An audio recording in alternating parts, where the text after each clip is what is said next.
মন্দারিনী lake মানে এই পুরো পাহাড়টার মানে বাঁকুড়া, ঝাড়খণ্ড, ঝাড়গ্রাম, পুরুলিয়া এইখানে যে পাহাড়গুলো আছে, অনেক পাহাড় আছে এই গোটাটা, এই পুরো পাহাড়, এই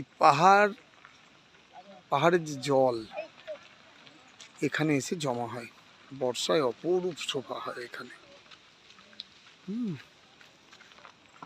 অপূর্ব লাগে।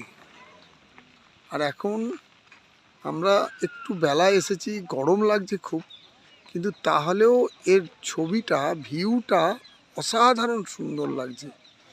এটা একদম মানে উত্তর ভারতের বা আমাদের রাজ্যের পশ্চিমবাংলার